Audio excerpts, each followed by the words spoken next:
gente começa falando sobre a importância da higiene.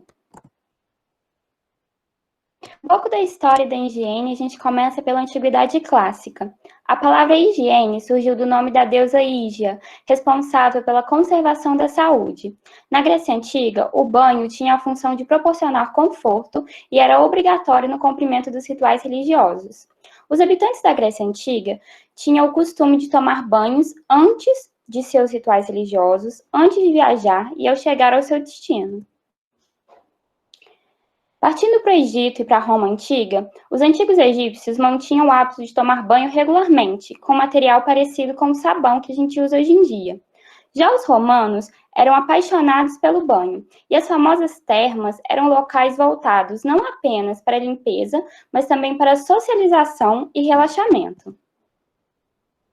Na Idade Média, com o declínio do Império Romano, foram destruídos os aquedutos que abasteciam as cidades. Com a ascensão do cristianismo, os hábitos de higiene que eram tão comuns, aos poucos desaparecem. Nesse período da doutrina cristã, o espírito ganha ênfase em detrimento do corpo, e os banhos ganham um papel quase profano, por estarem ligados às religiões pagãs da Grécia, de Roma e do Oriente Médio. Na contramão da Europa cristã, os muçulmanos que habitavam o continente mantinham hábitos de higiene com o banho e o ato de lavar as mãos. Além dessa questão religiosa, também espalhou-se a notícia de que a água fazia mal, porque quanto mais limpa era a pele, mais suscetível ela estava a ser contaminada por doenças. A Europa cristã enfrentou longos anos de surto e peste devido à sua negligência com a higiene. Na Idade Moderna, com o enfraquecimento da Igreja, os cuidados com a aparência se tornaram maiores e os europeus sentiam menos culpas por se embelezarem. Ao contrário dos hábitos de embelezamento, os de higiene avançaram pouco na Idade Média para a Idade Moderna. Os banhos ainda eram raros e o hábito de lavar as mãos pouco comum. Para disfarçar o péssimo odor, devido à falta de banho, os europeus começaram a desenvolver perfumes cada vez melhores. Já na Idade Contemporânea, a partir do século XVIII, a água volta a ser utilizada em banhos, e a partir do século XIX, a higiene é enaltecida, e o sabonete passa a se desenvolver consideravelmente. Com o desenvolvimento do pensamento científico, o medo da água se esvai, e o valor da higiene pessoal no combate a doenças e manutenção de uma vida saudável é divulgado e influenciado.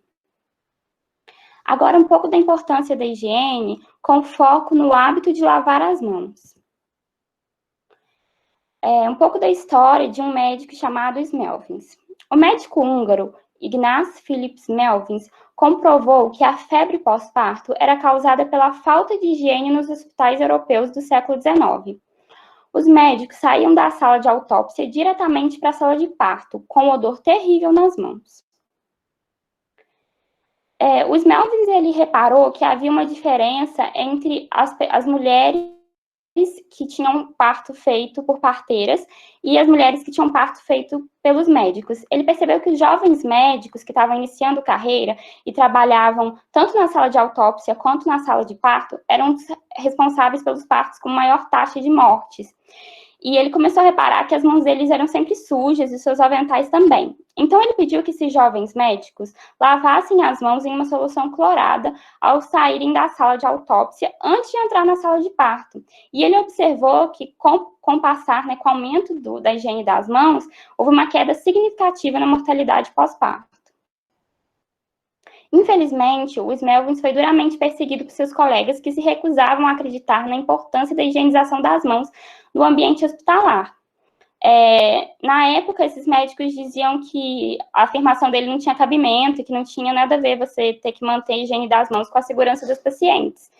E ele publicou, numa entrevista e numa revista médica muito famosa da época, e ele chamou todos os médicos que se recusavam a lavar as mãos para atender seus pacientes de assassinos. Isso foi muito mal visto pela comunidade médica europeia da época.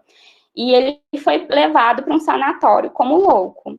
E ele acabou morrendo nesse sanatório, Muito tempo depois, perceberam que ele sempre teve razão e hoje existe uma estátua em sua homenagem na Europa. Aqui no Brasil, entre 1975 e 1985, foram publicados guias sobre a prática de lavar as mãos em hospitais, onde era recomendado lavar as mãos com água e sabão antes e depois de entrar em contato com os pacientes. Porém, o uso de soluções à base de álcool era recomendado apenas em emergências.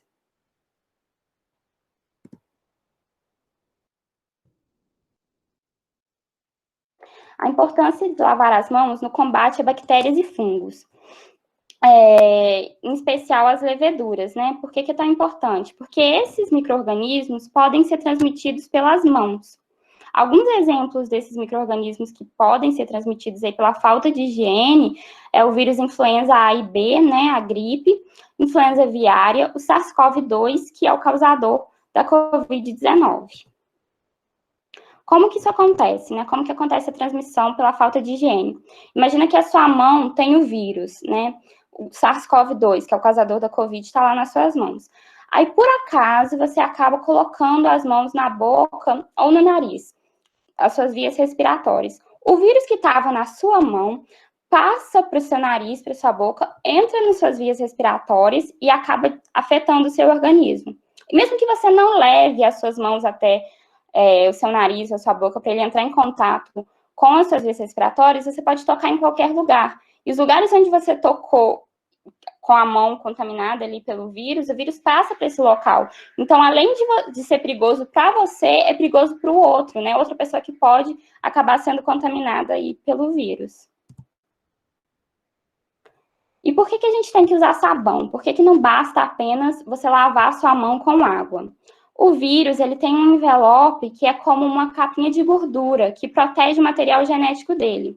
A água sozinha não é suficiente para romper essa barreira. Por isso, é necessário sabão. O sabão, ele tem duas partes. Uma interage com a água e outra com a gordura. Então, ao lavar as mãos com água e sabão, uma parte do sabão vai interagir com a água, enquanto outra vai interagir com a capa de gordura que protege o vírus, quebrando essa capa de gordura e fazendo com que o material genético do vírus se disperse. E assim você vai estar livre dele. E como deve ser lavada as mãos? Bom, as mãos devem ser bem lavadas com água e sabão, como a gente viu, até a altura dos punhos, que é a parte que fica exposta e pode ser contaminada pelo vírus. É bom lembrar de lavar entre os dedos, debaixo das unhas, as polegares e lavar o dorso e a palma das mãos. Todo o processo leva entre 30 e 50 segundos para você conseguir lavar bem as suas mãos. Em ambientes coletivos, use uma toalha descartável para secar as mãos. E se a torneira que você estiver usando não for automática, use uma toalha para fechá-la. Além de água e sabão, também pode ser feita a higiene das mãos com álcool em gel. O álcool 70% possui atividade antimicrobiana, ou seja, ele consegue matar os micro-organismos patogênicos. E o seu grau de hidratação é mais eficiente no combate de micro-organismos, porque ele fica mais tempo em contato com aquela superfície, micro-organismos como o coronavírus. O álcool 70% é eficiente para a higienização não só das mãos, mas também de ambientes. Dê preferência a usar o álcool em gel. E lembre-se de manusear o produto com cuidado, evitando colocá-lo perto do fogo, pois é um produto inflamável.